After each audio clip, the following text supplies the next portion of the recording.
Olá, sejam bem-vindos a mais um episódio do Pod Saúde Urgente. Hoje vamos receber aqui uma mãe atípica. Ela é empreendedora, ela é coordenadora da Inclusiva no Rio Grande do Sul. Ela é a Miriam Freitas, mãe do Luiz Fernando. Olá, tudo bem? Muito obrigada, primeiramente, pelo convite. Muito agradecida, muito feliz em participar. Que legal.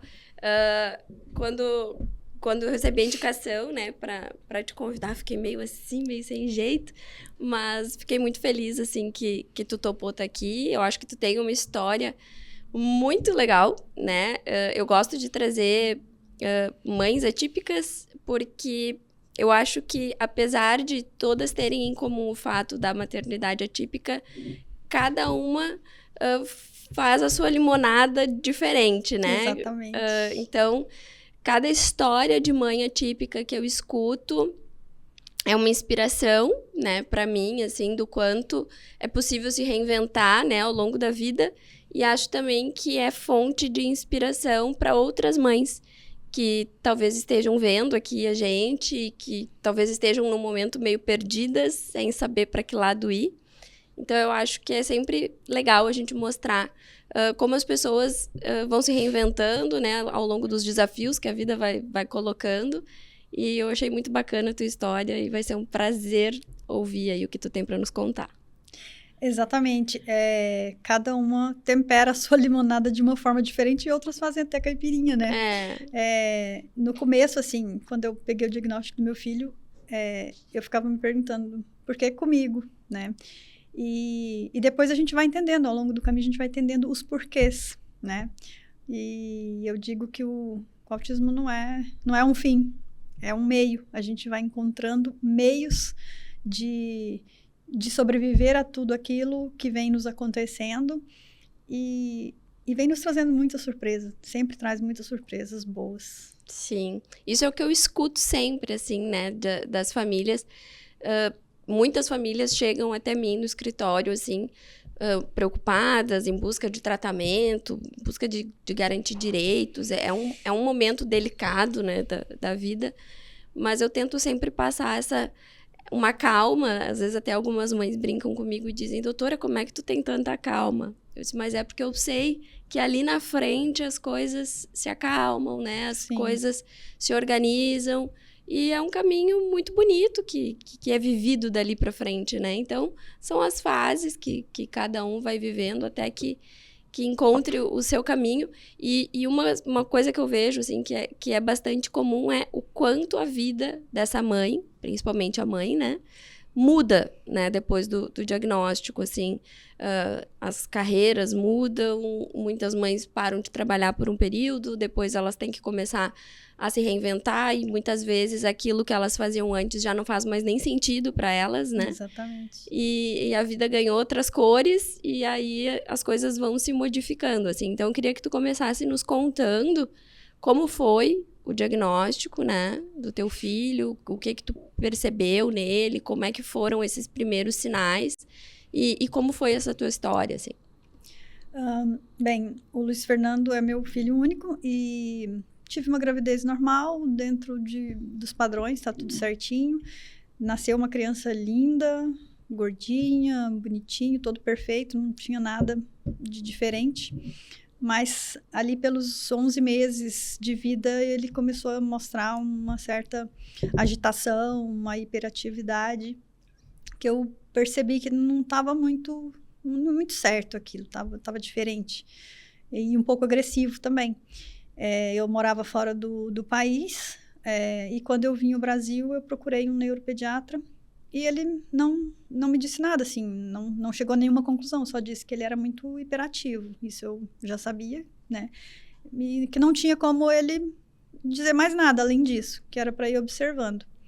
E como eu morava fora, ele ia na escolinha, né, no jardim, na creche, e lá a professora dele me disse que seria interessante eu procurar novamente. Isso já tinha passado um tempo, quase um ano, eu acho. E ela disse que era bom que eu procurasse um médico, porque ele tinha um comportamento diferente dos outros coleguinhas. E nesse meio tempo eu me separei do pai dele, voltei para o Brasil. Foi bem complexo, assim, bem difícil, porque, bom, quando eu saí do Brasil eu não tinha filho, né? Eu era sozinha, independente, fazia o que queria. E quando eu voltei eu estava com uma criança. E o que eu vou fazer agora? Né? Com uma criança que tem um comportamento diferente. Então, eu sou de Goiás, o pai dele é daqui do Rio Grande do Sul e morava há muitos anos já na África, né, no Gabão, um país do centro da África. E eu resolvi voltar para Goiás, que é onde está minha família, o que eu tenho de família, porque eu não tenho pai nem mãe. E normalmente quem te ajuda com filho é pai e mãe, ou uma irmã. Então eu não tinha nenhum, nem pai, nem mãe, nem irmã. Mas o que eu tenho de família estava em Goiás, então eu voltei para lá e comecei a peregrinar.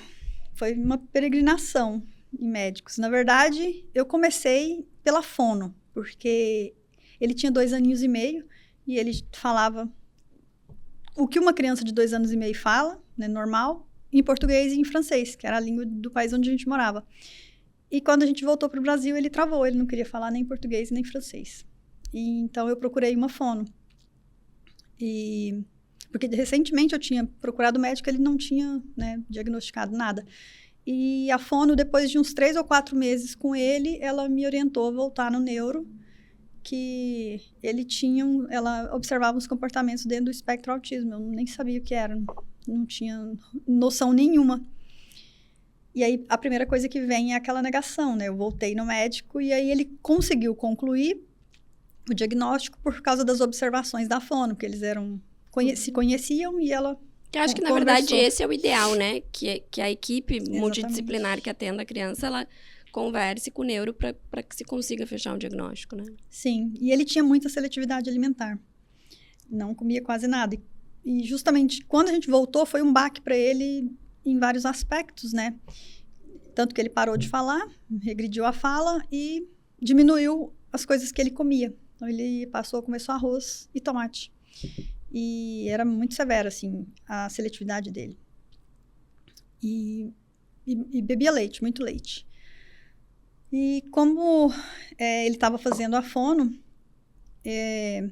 antes mesmo de eu voltar no médico, eu tinha levado ele para uma aula de hipismo clássico, porque eu sou zootecnista de formação, adoro animais, e eu sei que o convívio com animais sempre me fez bem, então para o meu filho também não ia ser diferente. Então eu procurei uma escola de hipismo, e nos primeiros 10 minutos da aula experimental, a instrutora já falou, ele não é para mim, ele é para ecoterapia. Então foi outro alerta. E aí foi logo em seguida que a fono me disse para procurar de novo o neuro. Então, eu coloquei ele na ecoterapia, na fono, antes mesmo de ter o diagnóstico. E aí, quando o diagnóstico saiu, aí eu comecei com a psicoterapia e com a TO também. Aí, depois de um tempo, ele estava bem agressivo, ele estava difícil, não ficava na escolinha, brigava muito. E aí, o médico me orientou a entrar com medicação. Eu não queria. A gente não tem muito conhecimento, né? E eu rejeitava completamente entrar com a medicação. Mas todos os profissionais que acompanhavam ele diziam que seria melhor, né? Enfim, eu acabei aceitando, concordando. E foi a melhor coisa que eu fiz, porque deu uma acalmada muito boa nele, né? E aquele preconceito que eu tinha acabou sendo ficado de lado. O pai dele nunca aceitou muito esse diagnóstico, porque é um autismo leve. O autismo leve é complicado. Eu acho que é bem interessante a gente falar sobre isso. Eu estava dando uma palestra esse final de semana, e aí alguém comentou assim, né? Uma pessoa que estava assistindo falou: mas o autismo os mais leves é tranquilo, né? Eu disse, tranquilo para quem? Exatamente. Né? Porque eu enxergo que, às vezes, o autismo leve, ele é até um pouco mais complicado de conviver, assim, do que um autismo mais grave. O autismo mais grave, ele já recebe um olhar diferente, né? Sim. E o autismo leve é como se ficasse meio perdido, né? Dentro, não se encaixa nem num lugar e nem no outro, né? E normalmente a mãe sofre muito, a mãe e a criança sofrem muito preconceito, muito julgamento, porque passa por uma criança mal educada, passa por uma mãe que não chama atenção, que não corrige, e não é bem assim. Eu até li uma reportagem uma vez, no começo assim, desse processo, casos graves de autismo leve. Era leve, então a gente deixa pra lá, não vamos cuidar, não precisa, não dava os cuidados necessários, não dava os tratamentos necessários. Quando a criança chegava ali nos 12, 13 anos, aí complicava a situação. Aí se tornava algo grave, porque não foi tratado lá atrás. Sim. E realmente, eu vejo assim, a evolução do meu filho é incrível. E quando eu vejo uma mãe que está com uma criança de 4, 5 anos, passando mais ou menos pelo que eu passava, eu me emociono quando eu falo, porque um dos motivos, porque... Não motivo, mas assim... Talvez uma das situações porque eu passo isso, talvez seja para ajudar outras mães, né? Sim. Eu acredito nisso, porque hoje em dia, graças a Deus, eu tenho ajudado muitas mães. Então, eu olho assim para essas mães e penso... Eu não tive quem me apoiasse, mas eu sei o que ela está passando e eu sei que não precisa ser sofrido assim, né? Sim, sim. E que a criança vai se desenvolver. E quando a gente tem alguém que... É engraçado isso, mas quando a gente tem alguém que olha pra gente e diz... Eu sei o que tu tá sentindo e eu entendo esse teu sentimento. E isso vai... Desculpa.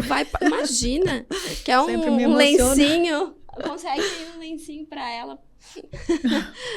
Sempre que alguém olha pra ti e diz, eu já vivi isso que tu tá vivendo, eu já passei por isso que tu tá passando. E passa, Sim, né? passa. E vai se resolver. É diferente, né? Porque quando as pessoas não vivem isso... É muito fácil falar, Sim. né? Que vai passar, que vai... É muito simples, mas Sim. só de fato quem já viveu, né? Exatamente. E eu enxergo que é justamente isso, assim. As famílias e as mães, na sua grande maioria... Obrigada.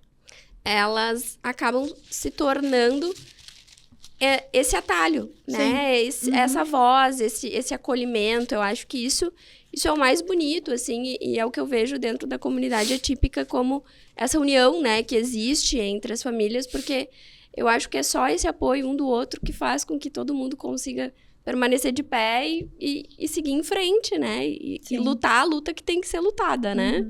Porque... É uma luta mesmo. É a frase que falam, né? Primeiro é o luto e depois é a luta. Exatamente. E é isso, né? Só que quando tu tem alguém ali que tá te dando a mão e que tá te dizendo vai dar tudo certo, fica mais fácil. Pelo que tu disse, tu não teve. Não. Então, tu passou por tudo isso sozinha. E hoje tu consegue ajudar outras pessoas. Então, a gente consegue ver que na vida existem os propósitos, né? Pelos quais a gente... O motivo pelo qual a gente passa por situações na nossa vida, né? Exatamente. Eu digo que normalmente nas dificuldades a gente encontra oportunidades. A gente só precisa saber enxergar essas oportunidades, né? E aproveitá-las. Também. Claro. Em todos os momentos, né? A dificuldade, ela traz isso, assim. Ela traz muito amadurecimento, ela traz muito crescimento, ela nos fortalece e nos traz uma oportunidade. E aí, bom, aí o Luiz Fernando começou a tomar o medicamento, ele se acalmou, ele foi fazendo o tratamento, e aí ele foi ficando mais fácil essa...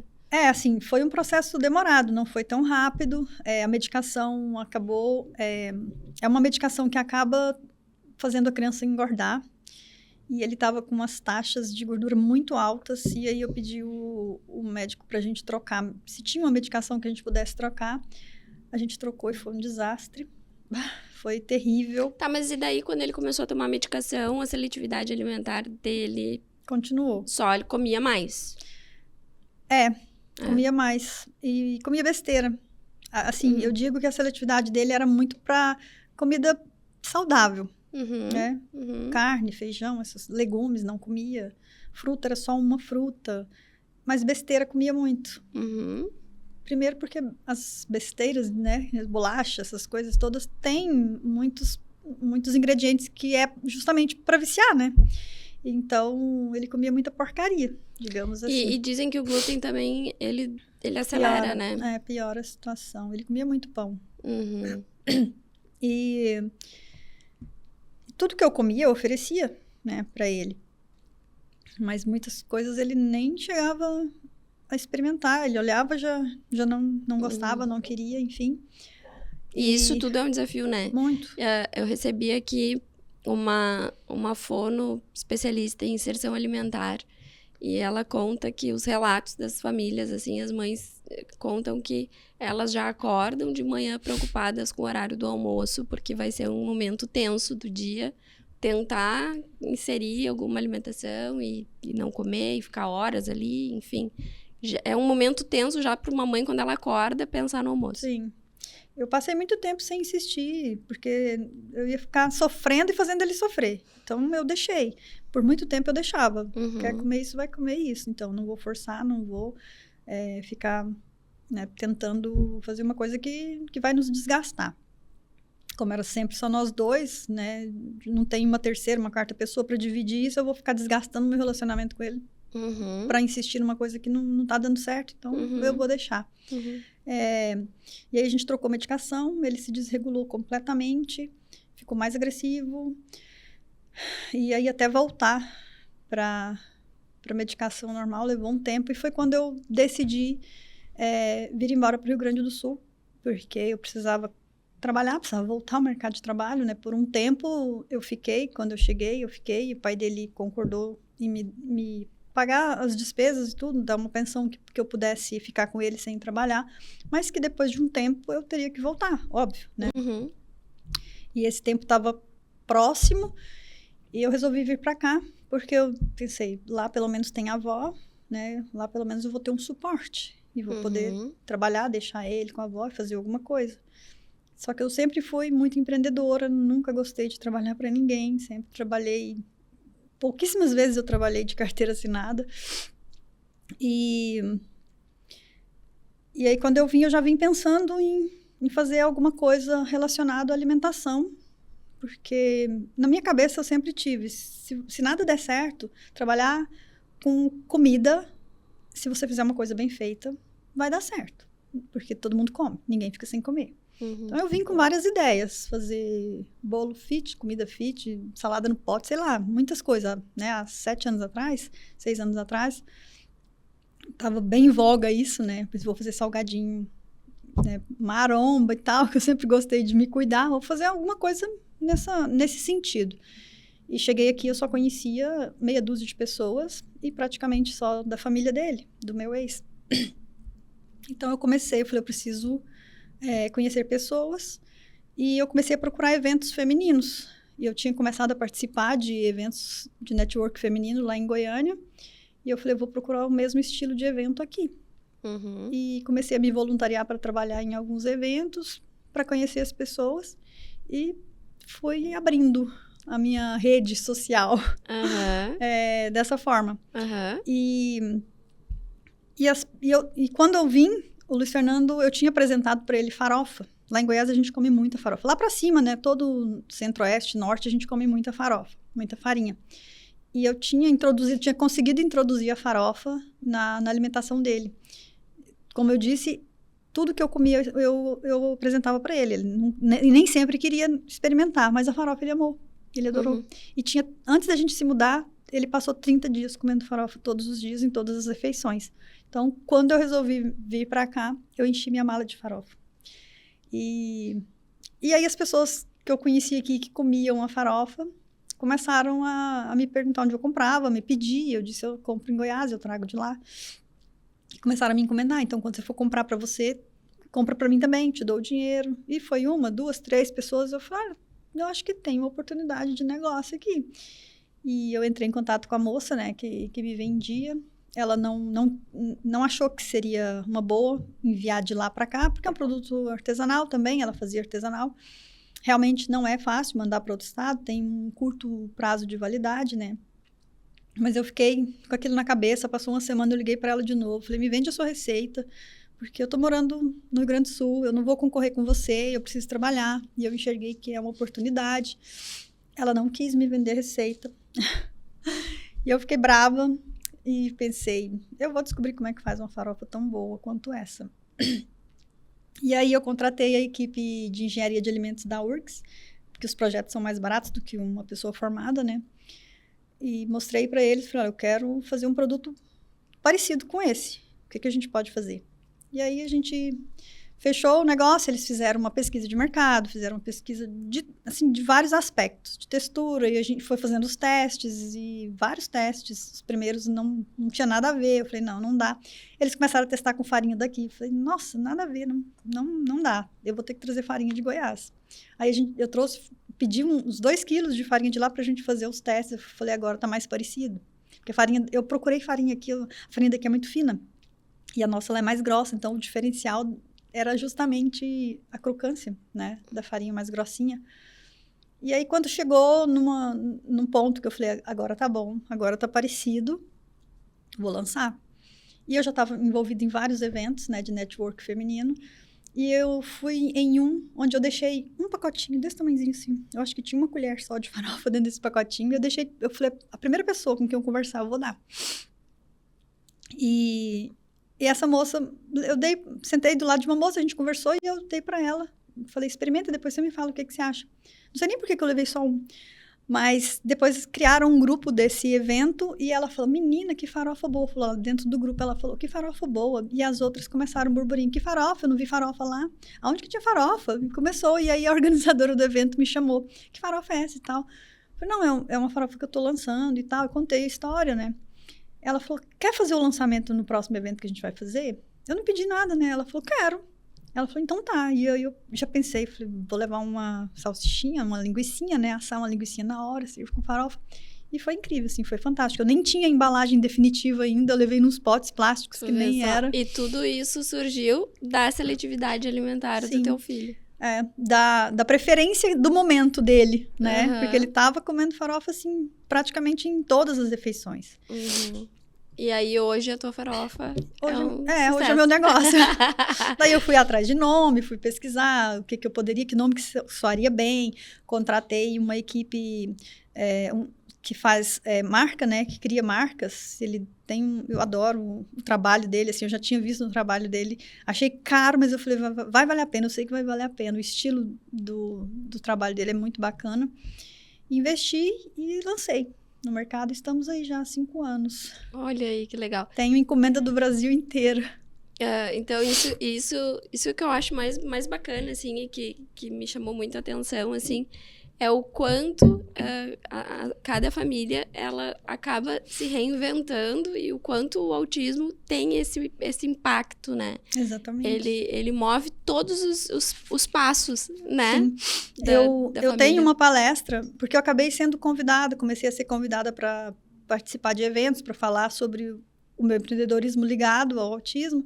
Eu participei de 2 livros como coautora também. Então, o nome da minha palestra é O Autismo como Portas de Oportunidade. Porque depois me abriram várias portas. A questão do diagnóstico do meu filho foi me abrindo portas. Me abriu portas para empreender. Eu consegui, mas também me abriu portas por quê? Porque eu enxerguei a oportunidade. Claro. Porque às vezes a oportunidade está ali na sua cara e a pessoa não percebe. Às vezes está no sofrimento, está naquela dor e não enxerga. Uhum. Que é uma possibilidade de mudar a sua vida, né? Sim. Então, eu vejo, para mim, o autismo é como porta. Sim. É como uma porta.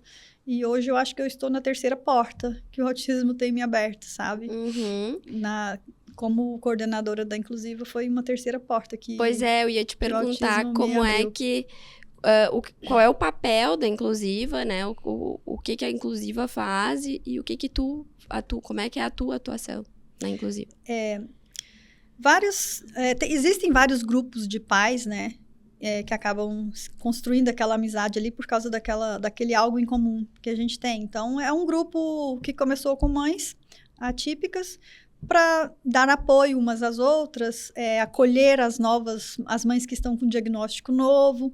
Então, o nosso intuito é esse, é acolher, é dar orientação, direcionar, mostrar essa questão, né, eu já passei por isso, é assim que você deve proceder.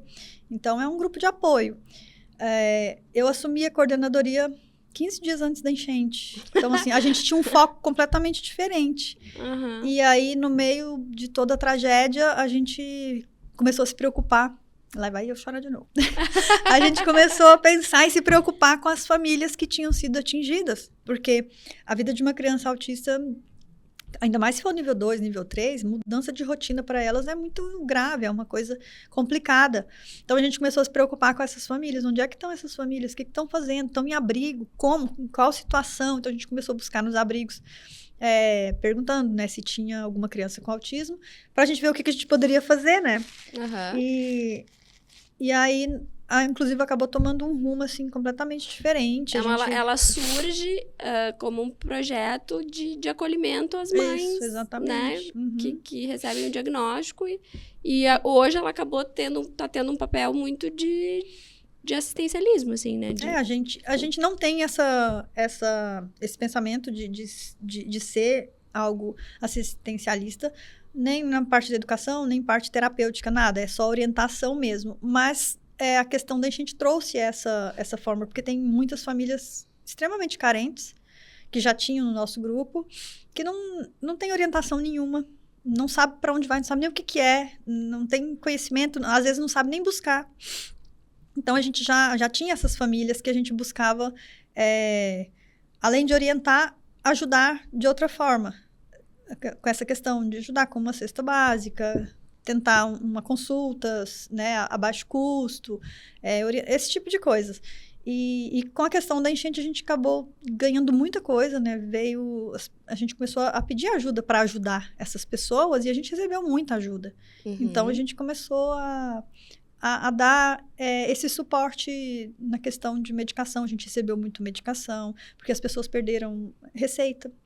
Então, na água, perdeu tudo, né? Então, perdeu o remédio, não deu tempo de pegar o remédio. Então, a gente conseguiu acolher essas famílias, atender essas famílias. E já tem mais de 3 meses, né? E a gente, como veio bastante doação com questão de medicação, roupa, alimentos e tudo, então a gente está conseguindo ainda ajudar. E vocês seguem até porque recebendo? Sim. Ai, que legal. Sim. Até porque o problema não acabou, né? Não. Tem muita gente que ficou desempregada, voltou para casa, mas está sem emprego, voltou para casa, mas está sem os móveis, enfim, tem muita coisa ainda para ser feita, né? Para quem não está vivendo isso, até para quem está aqui, às vezes acha que já acabou, mas para quem não está ligada diretamente com a questão, com a situação, acha que não tem mais problema, mas tem não, muito na problema. Verdade tem muito. Sabe que até a ideia do podcast vem muito ao encontro, assim, do que eu vi, né, no período da enchente. Como eu atuo muito dentro da causa autista, começou a ser normal chegar até mim pedidos de famílias atípicas. E aí eu fui correndo atrás, e aí fui indo, e aí uma família chamava outra, e aí a demanda, tu sabe bem, ela vai ficando infinita, né? Porque um vai falando pro outro, e o que eu percebi era isso, assim, porque quando o cliente chega até o meu escritório, e é uma palavra, uma frase que eu repito muito, assim, as pessoas pensam que as pessoas vêm até o advogado em busca de direitos. E eu digo que não. As pessoas vêm até mim em busca de desenvolvimento. Porque o que toda mãe quer para o seu filho é desenvolvimento. É óbvio que isso é um direito, mas, na verdade, essa é a grande preocupação, né? A fala que eu escuto de todos é: como é que vai ser o dia que eu me for, né? Eu preciso que o meu filho tenha independência. Só que toda família que chega até mim lá no escritório, de uma certa forma, alguém já orientou ela para ela chegar até mim. Então, ela já passou por um médico, ela já passou por um orientador, ela já passou por alguma outra mãe que já cortou um caminho, que já deu uma orientação. E quando a gente chega na enchente, eu começo a me deparar com famílias que não sabem nada, que não têm ideia. A gente falava de tratamento. Então, por exemplo, eu lembro de um caso de um menino que a gente foi ajudar, que tinha uma seletividade alimentar muito grande, e aí eu comecei a questionar sobre tratamento, o que estava sendo feito para tentar resolver a seletividade alimentar. Ninguém nem sabia que existia um tratamento para isso. E assim. acham que é frescura, né? A criança não querer comer. Então, assim, eu ia falando de tratamento e eu enxergava, assim, que eu tava falando grego, né? Então, falava em aba, ninguém nem sabia do que tava se falando. Sim. E aí eu disse, nossa, tipo, essa informação, ela tem que chegar. Porque, senão, a gente vai ter um problema muito grande lá na frente se essas crianças hoje, elas não receberem tratamento. E o que elas recebem do SUS não é, elas ficam anos numa fila para conseguir um neuro, depois elas ficam 2 anos para conseguir o neuro, e quando consegue o neuro, ele indica o fono, fica mais 2 anos para conseguir o fono. Aí um fono generalista, que atende meia hora por semana, e essa criança ela nunca vai se desenvolver. Sim. Então, eu entendi que existia também uma missão de trazer informação, né? De passar para essas famílias que existe um tratamento, que apesar de muitas vezes não ser fácil de conseguir, mas é possível conseguir, né? Sim. Na grande maioria das vezes só com judicialização, seja com plano de saúde, seja com SUS, mas é possível que se consiga, né, melhorar, né, trazer mais autonomia para essas crianças. Só que essa informação, ela tem que chegar. Sim. De alguma forma, ela tem que chegar. E hoje, aqui em Porto Alegre, a gente tem o CERTA, que é um centro de atendimento às crianças com autismo, e é uma referência, assim, atende, acho que 300 e poucas crianças, e tem tudo, e é incrível, assim, a estrutura do local foi muito bem pensada, muito bem planejada, e é bem bacana. Uhum. Só que... Só atende 300 crianças. 300, precisa... E são crianças, se não me engano, até 12 anos. Então, eles já estão pensando em ampliar para o CERTA+, que seriam os adolescentes, né, acima de 12. Então, estão aí com um projeto já, é bem legal, mas... Mas eu, por exemplo, peguei um caso de uma cliente essa semana, e aí eu fiz a consulta... Essa semana não, já faz umas 2, 3 semanas. Eu fiz a consulta do GERCOM pro CERTA, e a fila de espera é de 1.300 dias. Então... Infelizmente, tem essa questão. Né? Então... por mais que seja bom, incrível, muitas mães querem, mas é muita demanda. Né? Não atende demanda, né? Dizer assim, imagina para a população de Porto Alegre, Sim. a gente falar. A gente sabe a proporção que a gente está hoje, né? De nascimentos que são diagnosticados com autismo. 300 crianças é inimaginável, né? Não é quase nada, mas enfim, pelo menos a gente tem. Não, eu acho que é um começo, Sim. pelo menos um espelho para que se possam fazer novos, né? Exatamente. Talvez num modelo similar, assim, para que se façam novos, mas de fato ele não consegue atender. Assim, a gente tem o Teacoli também, por exemplo, que também dá uma assistência melhor, né? Do que as APAES, por exemplo, mas são pouquíssimos os centros de referência que a gente tem. Então, por exemplo, o Teacoli, né, que também eles estão fazendo convênios com clínicas e com associações, também numa ideia de trazer um atendimento melhor do que o atendimento, por exemplo, que a gente tem hoje nas APAES. Mas ainda assim, são pouquíssimas as crianças que são atendidas, né? Então, a gente está falando de um volume imenso de gente que não consegue nada. E outra, para tu conseguir ir pro CERTA, ou tu conseguir ir pro Teacoli, a gente precisa passar por um neuro. E só para conseguir o neuro é mais ou menos 2 anos de fila. Sim. Então, muitas vezes as pessoas chegam até mim e me perguntam, assim, mas por onde eu começo? Eu digo, olha, infelizmente eu só consigo enxergar um caminho de um neuro particular, assim, para pelo menos ter o acesso para poder buscar essas terapias, ainda que sejam na via pública, mas pelo menos o neuro tem que ser particular. Pra gente não perder tanto tempo, né? Atrás de um diagnóstico. Exatamente. Sim, graças a Deus eu não precisei de recorrer, né, à saúde pública. Eu tive condições de fazer tudo particular por um tempo. Aí eu entrei, eu tinha o plano, né, da Unimed, tive que entrar com recurso para pedir, mas demorou tanto que quando eu consegui, eu acabei cancelando o plano, porque estava muito caro e eu não estava podendo pagar, estava numa situação onde eu não tinha mais condições de continuar pagando aquele plano daquele valor, e aí eu preferi pagar particular, diminuir um pouco das terapias, porque a base ele fez bem, né?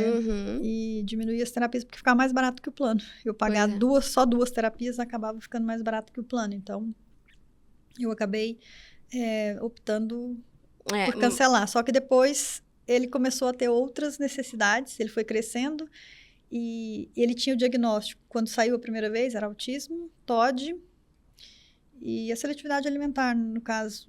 Eram só os dois, autismo e TOD. E depois de quase 4 anos, veio o diagnóstico de TDAH. Ele era hiperativo, mas nenhum médico que eu levei antes, porque eu acabei levando em outros médicos, lá em Goiânia mesmo, porque eu queria uma segunda opinião, terceira, eu fui em quarta opinião, não cheguei a detalhar aqui, mas eu fui atrás de quarta opinião, né? E nenhum diagnosticou o TDAH, só o autismo e o TOD.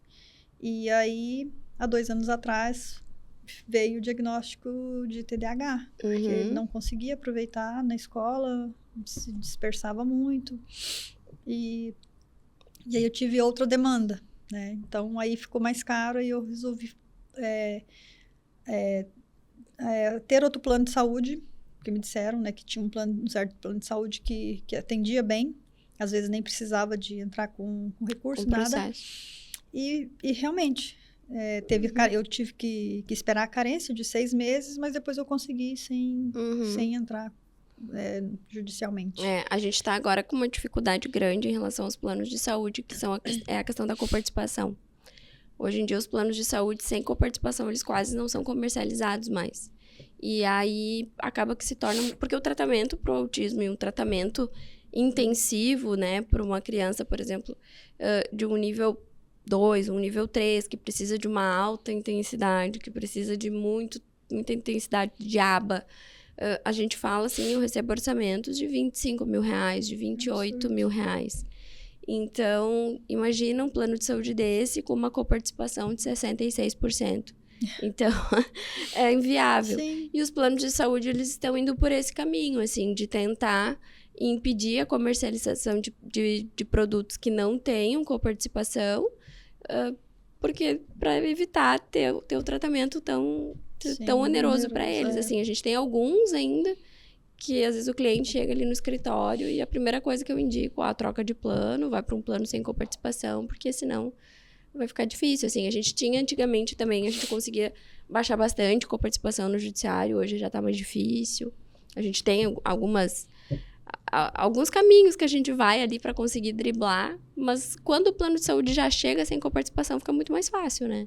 Sim. Então, realmente é uma luta, assim, e o que eu comento sempre, assim, é a relação do quanto tudo é uma luta, né? É a luta para tu descobrir, né? Para tu chegar no diagnóstico, é uma luta, né? Sim. Tu sabe bem, vai no médico, não diagnostica, vai em outro, começa fono, e assim vai indo até que se consegue um diagnóstico. Aí conseguiu o diagnóstico, aí começa a luta do tratamento e todas as questões que vão acontecendo, né? Aí separa e aí... Tudo é desgastante, né? Você tá pra lá, pra cá, é uma terapia num lugar, é uma escola em outro, andando, né? Tá sempre... E a criança nesse movimento também aí, é bem dificultoso. Tem gente que não tem, tem muitas famílias que não têm carro. E é complicado pegar uma criança com autismo mais nível 2, nível 3, andar de ônibus com barulho, essas coisas. É bem desgastante, é realmente uma luta mesmo. Sim, e aí a gente vai vendo, assim, o quanto tudo vai sendo desafiador, porque daí, beleza. Então tá, descobri, já tem todas as questões relacionadas ao autismo, né? Uma hiperatividade, uma agressividade, ou enfim, cada um com a sua característica. Aí... parte dali para começar uma luta para conseguir um tratamento, porque daí o plano não quer dar o tratamento, o Estado não disponibiliza um tratamento, exatamente. E aí tu tem toda essa luta para conseguir acesso ao tratamento. Aí uma vez que consegue o tratamento, é isso que tu falou. Se não tiver carro, como que faz, né, para andar de ônibus? E aí tem toda essa questão. A maioria das mães tem que parar de trabalhar porque passa a virar, a vida das mães vira ser... em torno da criança. Em torno, né? Leva agora a terapia aqui, agora é lá, vou pra cá, vou pra lá. E é uma logística que é complexa, né? Sim. É tudo... E a gente fala muito aqui, eu escuto cada história aqui, assim, que a gente fica assim, né? Eu não tenho, né? Filho autista, que é algo que todo mundo me pergunta, né? Por que eu abracei a causa e foi de uma missão mesmo que eu recebi, assim, aceitei. Mas o relato que eu recebo é sempre esse, assim, é da grande dificuldade de cada passo. Tudo tem que ser muito pensado, é tudo uma grande dificuldade, Sim. assim. É bem... Tudo é trabalhoso. Tudo. Até você aceitar, até você receber, aí depois até você aceitar e absorver aquilo ali e começar a buscar, né? Na verdade, eu comecei meio diferente. Eu comecei já fazendo terapias porque eu sentia que tinha alguma coisa diferente e eu queria resolver aquilo que era diferente, que eu nem sabia o que era. Então, eu já comecei meio Mas isso acaba sendo meio Foi. padrão, assim, né? Eu escuto, por exemplo, teve uma convidada que falou sobre isso, assim. Se a criança tá com atraso na fala, tu sabe que ela tá com atraso na fala. Se ela Sim. tá com 2 anos, ela tá com atraso na fala. Tu não precisa de um diagnóstico de autismo para saber que ela tá com atraso na fala. Então, Exatamente. já leva na fono, né? Mas é como eu estava te falando. Tem a negação do diagnóstico. E tem gente que sem diagnóstico aí que nega qualquer coisa. Tem gente que enxerga, mas não quer enxergar. Vê que tem alguma situação. Eu conheço um caso. A avó é minha amiga. E a filha, né, que é a mãe da criança, é psicóloga e ela não aceita. Ela não aceita. A avó liga para mim, chora. Como que ela não enxerga as dificuldades que o filho dela tem? Ela trata os outros. Claro que ela não é especialista em autismo, mas é óbvio que conhece, né? Ela não enxerga as dificuldades do próprio filho e não quer admitir. E isso é tão complexo, porque a gente, ainda mais ela como psicóloga, né? Sabe da importância da intervenção precoce, Sim. do quanto antes tu começar a desenvolver aquela criança, mais ela vai conseguir garantir independência no futuro. Sim. Então, ela tá privando o filho dela, com a negação dela, de garantir desenvolvimento para ele, né? Porque em algum momento ela vai ter que olhar para isso, né? Sofre, né? A família toda sofre, não é só a criança. E em algum momento ela vai ter que olhar para isso, ela não vai conseguir negar isso para sempre, né? Então... E lá na frente pode ser pior, que é a questão dos casos graves de autismo leve. Né? E existem muitos casos de suicídio na adolescência, de adolescentes que não se reconhecem, que não... Eu conheço cada caso, assim, que, meu Deus... A família não quis falar, a criança, o adolescente se percebe diferente, mas a família não quer falar. E ele sofre sem saber, talvez seria uma libertação, mas eles não querem falar. Outros que falam, não, você não tem nada, você não tem nada, você não tem nada. O Luiz Fernando está com quantos anos? 11. E como que é isso para ele, assim? Como é que ele lida com isso? De 1 ano e meio para cá tem sido mais desafiador, porque... Ele sabe do diagnóstico dele. Sabe. Antes ele mesmo falava, eu sou autista. E agora, de um ano e pouquinho pra cá, ele vem rejeitando. Ele não quer ser diferente, ele quer ser igual. É a fase da pré-adolescência, querem fazer tudo igual, né? Então, ele não quer ser autista, ele briga comigo, com ele. Eu não quero, ele sai da escola às vezes gritando. Eu não quero, eu vou destruir. Ele já chegou a falar, eu vou destruir o autismo, eu vou estudar para destruir o autismo e o TDAH. Então, assim, é complicado, sabe? Ele não quer, eu não quero, ele tem auxiliar. Ele não quer ter auxiliar. Por que só ele tem? Por que os colegas não têm e ele precisa? Eu não quero, tipo, como se fosse uma babá. Né? Eu não preciso. Até aconteceu um caso na escola que ele estava ano passado. Ele tem direito a auxiliar? Tem. Mas ele precisa de ficar com ela o tempo todo? Depende da situação, né? Ele tinha uma prova e ele queria fazer a prova sem auxiliar, sem ajuda da auxiliar. A escola não conseguiu ter a sensibilidade de falar, tá, então tá, ela vai ficar ali. Se você precisar, você chama ela. Não conseguiram resolver. Teve que estressar o menino. Não, mas ela tem que ficar com... Não, mas você precisa dela. Não, mas você tem... Era só contornar. Tá bom, você não quer que ela te ajude? Ela não vai te ajudar, mas ela vai estar ali. Fizeram uma novela, assim, eu tive que ir na escola, desorganizou ele completamente, só porque ele queria a autonomia dele. Ele queria fazer a prova sem ninguém perto, sem auxiliar. É um direito dele, mas ele não quer. Então, por que negar? Né? Ele tá querendo autonomia, ele tá querendo fazer sozinho, deixa. Né? Precisou de estressar ele, de me ligar, de me chamar, de eu ir na escola, simplesmente porque ele queria fazer a prova. Tudo bem que ele tem direito, mas ele não quer. Sim. Deixa ele fazer sozinho, vamos ver como é que ele se sai. Né? E ele, bravo, e gritou, eu não vou fazer a prova com ninguém, eu não quero, eu não preciso dela. E aí, acaba criando uma situação com a pessoa, acaba não é diretamente com a pessoa, né? Sim, sim. Com aquela pessoa, mas é com a situação. Aham. Hoje em dia ele também tá meio assim, com a auxiliar atual dele. Aí ele fica encrencando com a pessoa e não é questão da pessoa. Eu não quero, ela só fica me vigiando. Ele acha que é vigiando, enfim. É que é uma fase de idade que eles querem, de fato, autonomia, né? Sim. É normal da idade, né? Eu lembro que quando eu tinha mais ou menos essa idade, eu lembro bem, assim, a minha mãe me levava na escola e eu caminhava na frente, assim, tipo, pra ninguém... a gente começa a ter vergonha pra dos ninguém pais. ver que a minha mãe tava indo me levar. Sim. Parecia que eu tava indo sozinha, né? Mas ficava olhando pra trás pra ver se ela tava perto. Mas, então, é uma fase que é complicada, né? Sim. E eu acho que essa fase, a gente fala muito sobre a criança autista. E eu acho que é importante agora a gente começar a falar também sobre essa fase que começa de adolescência, Sim. de como é lidar com tudo isso nessa fase, assim, porque eu acho que ainda enquanto é pequeno, tu vai conduzindo, Sim, né? E agora ele começa a se conduzir, né? Eu tenho algumas situações que eu não sei o que fazer, que eu não sei o que falar, como reagir, e eu sei que eu erro várias vezes, mas às vezes eu não sei, realmente eu não sei como agir. Eu falei, e agora? O que eu respondo? O que eu faço? Como Sim. que eu vou agir diante disso, sabe? Tem horas que eu fico perdida.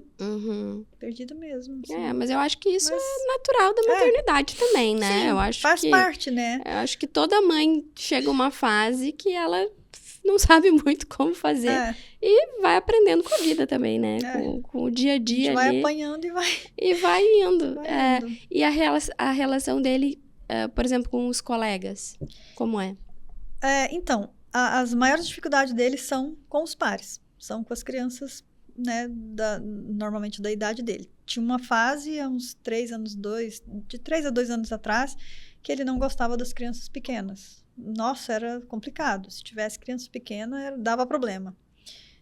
E com os pares também, ele se dava ali um tempo, depois começava as rixas ali, os probleminhas. Ele tem o momento dele de dar certo com as crianças é muito curto, sabe? Então, dura 15, 20 minutos. Depois eu já tenho... como eu já sei, eu já tenho que procurar outra coisa para tirar ele ali daquele foco.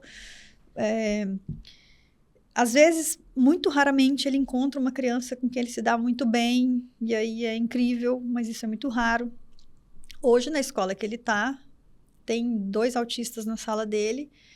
E esses 2 são TDAH também, e mais 2 que são só TDAH.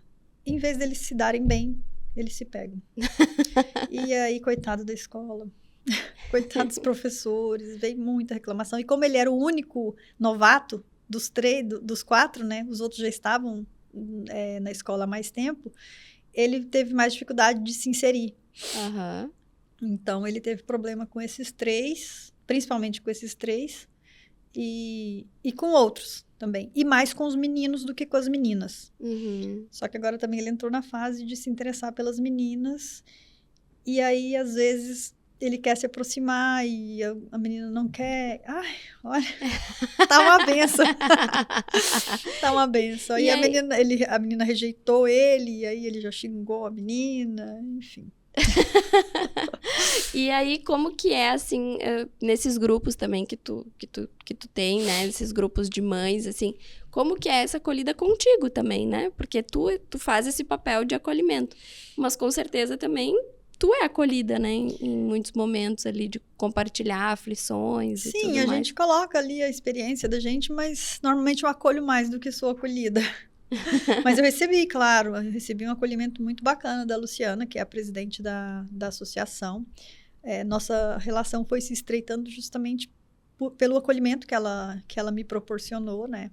E aí a nossa amizade foi se fortalecendo e ela acabou me colocando como coordenadora pelo que a gente criou ali, né?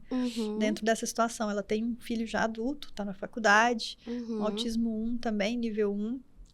E ela tem bastante experiência, então uma mãezona que acaba acolhendo todas as outras. E, na verdade, ela faz contigo aquilo que hoje tu faz com as que recebem o diagnóstico agora, né? Eu acho que nada como a experiência de quem já eu já trilhou fazia caminho, isso, né? de uma forma mais Informal. solitária, digamos assim. Eu não tinha um grupo, né? As pessoas viam meu conteúdo no Instagram, às vezes eu falava de alguma coisa, eu nunca expus demais, mas de vez em quando eu me desabafava ali, então sempre vinha uma mãe me chamando no direct, como é que foi pra você? E eu sempre atendia, sempre do Brasil inteiro, várias pessoas, assim, de vários lugares, né? Às vezes chama, a gente conversa, acolhe e orienta. Eu já fazia isso, né? De forma, digamos que sozinha mesmo, sem um grupo. E agora com o grupo a gente tem uma possibilidade de ajudar mais pessoas. De atingir mais pessoas. Exatamente. E as pessoas chegam até, inclusive, de que forma? Uma indica a outra e assim vai. Ela tem uma sede física? Não, como é? A gente tinha a sede administrativa, que na verdade não é um local onde a gente recebe as pessoas, era só um endereço, vamos dizer assim, né? Temos CNPJ, tá tudo certo. Ela é uma associação? Sim. E a gente tem vários projetos, né? Que é de criar, assim, cursos para essas mães conseguirem ter uma renda, porque normalmente é necessário empreender, por causa da questão do trabalho, né? Você não tem como trabalhar. Isso foi algo que a gente conversou, assim, e que me chamou bastante atenção na tua história, que foi o fato de tu ter justamente começou, né? Tu empreendeu, começou um negócio dentro das questões que o autismo te trouxe, mas também pela dificuldade de ter um vínculo, né?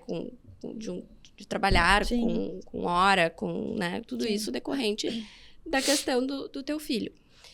E como a gente poderia fazer para ajudar essas mães a se capacitarem? Porque a gente tem vários desafios, assim. O primeiro é a dificuldade de trabalhar, né? A grande maioria para de trabalhar porque não tem como, né, trabalhar e atender a criança.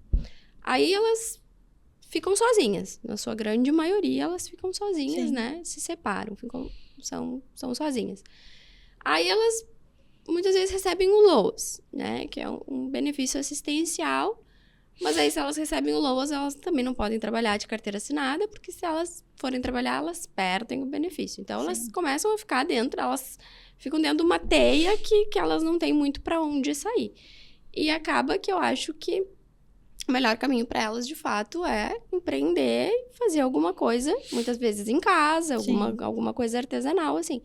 E eu acho que seria muito legal fazer oficinas, fazer treinamentos, fazer cursos, capacitando, né, essas mães para que elas também se sintam úteis, para que elas consigam renda, né, obviamente, é muito importante, mas também acho para ter uma satisfação pessoal também, porque elas acabam a vida delas vira em torno do seu filho, né, e eu acho que tem que ter. Desgastante, né, a gente precisa de sair dessa bolha, respirar um outro ar, porque senão muitas mães enlouquecem, né? Algo seu, né? Muitas mães se deprimem e entram numa situação, assim, bem difícil, né?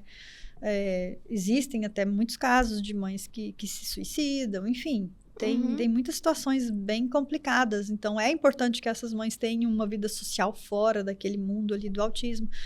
Que tenham uma renda, sim, porque isso dá uma autonomia, né? Dá um sentido de valor também. Sim, né? Se sentir útil, né? Exatamente. Eu passei por isso também.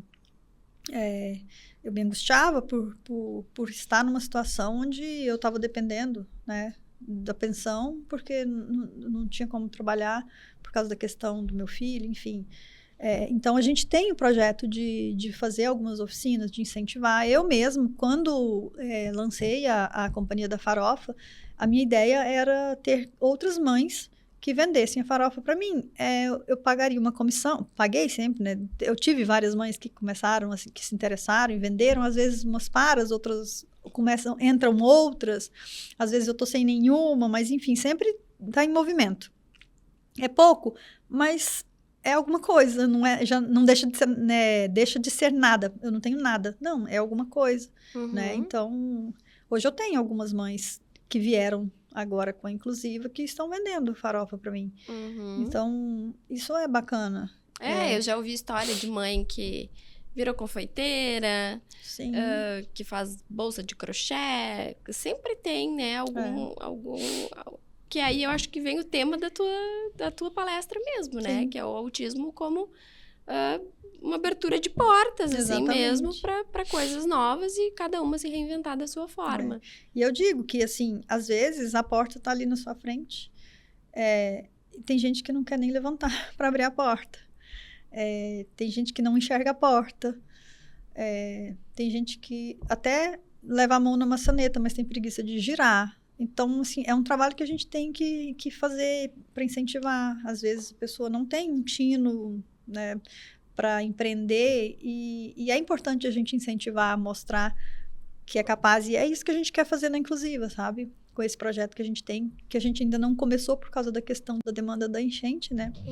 Mas devagar a gente vai desenvolvendo isso. Tem muitas mães que a gente percebe que estão bem interessadas em fazer algo, outras que já estão mais acomodadas talvez por não enxergarem. É porque já estão tão cansadas, sim, que já nem enxergam mais isso como uma possibilidade.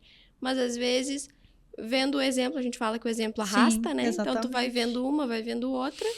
Quando tu vê, se elas estão conseguindo, por que eu não posso conseguir também? E aí a gente vai acabando, que vai instigando as pessoas também a saírem ali também da sua zona de conforto, que às vezes de confortável também não tem nada. Né?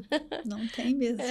Mas é bem legal essa ideia A gente tinha já conversado, quando o Marcelo veio aqui, ele falou um pouco também sobre a questão da preocupação com as mães, assim, também do quanto seria importante que elas tivessem um apoio psicológico. Não sei se tu teve, ao longo de toda essa tua caminhada, tu fez terapia? Quando dava, porque assim, você já tem que pagar tudo pro seu filho, às vezes você dá prioridade pro seu filho e você fica de lado. Então, quando dava, eu ainda até hoje, quando eu posso pagar uma sessão de terapia para mim, eu pago, mas não é sempre, não é. Sim. Não dá para ser constante do jeito que deveria ser. E ajuda, né? Ajuda muito, nossa, ajuda muito. Eu acho importante. Eu acho que deveria, no laudo médico, quando tem toda a prescrição do todo o tratamento para criança, já deveria estar ali prescrito também alguma coisa, pelo menos para a mãe, né? Sim, é aquela questão, quem cuida de quem cuida. Normalmente, a mãe não tem ninguém que cuida dela.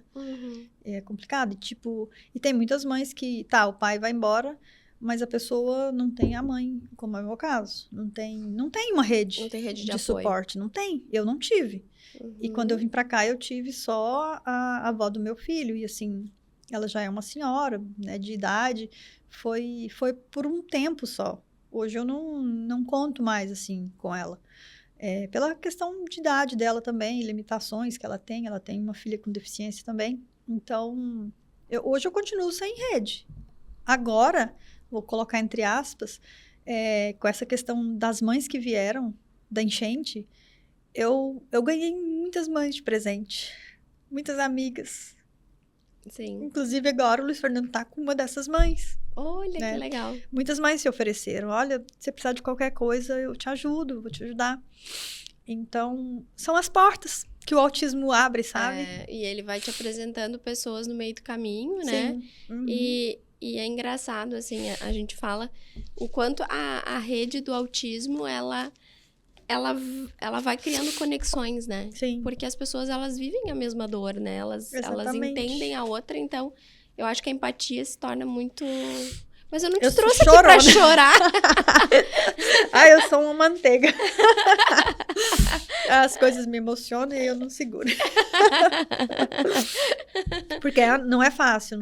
É como a gente falou, não é porque é um autismo leve que é fácil. Não é fácil. Não é fácil. E, eu tenho um primo aqui de sangue.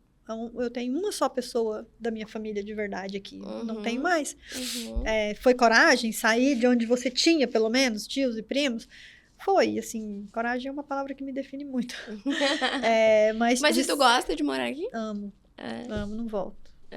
Não volto. Eu fui passear agora, o pessoal, você não ficou com vontade de ficar lá? Eu falei, não. fiquei com vontade de voltar. Até quando aconteceu né, a tragédia da enchente, algumas amigas, vem embora, o que você tá fazendo aí? O que você vai fazer aí? Vem embora, pega o Luiz Fernando, vem embora. Eu falei, como assim, gente? Vou embora por quê? Porque Porto Alegre tá afundando, eu vou embora? Não, eu vou sair do barco? Não, não vou. Não vou. E fiz completamente o contrário, né? Sim. Eu pulei na água e fui fazer o que tinha que ser feito. Claro. Eu senti a necessidade. Falei, gente, como é que pode? As pessoas estão precisando de ajuda, eu vou embora. Eu vou abandonar? Não, não vou. Não vou mesmo. Nunca passou isso pela minha cabeça. Sim. Até seria uma covardia fazer isso, né? Sim. O que muitas pessoas até fizeram, né? Sim, porque... Não é julgamento, mas tipo... que assusta a questão econômica do Estado, né? Sim. Tá complicado. A gente percebe isso no dia a dia, né? Sim. A questão de muitas empresas que não conseguiram mais se reerguer, então é um cenário, né? E aí a gente vê uma pessoa... É até legal, assim, porque a gente vê uma pessoa que não é daqui e que está aqui por amor mesmo a nossa terra. Eu sempre declarei, assim, muito... E tu gosta de chimarrão? Gosto. Só não gosto dele pelando. Olha aí, é mais gaúcha que muito gaúcho. Vivo de bombacha, bota. Sério? Aham. Olha aí. Eu sempre gostei, né? Eu sou zootecnista, então o campo sempre fez parte da minha vida.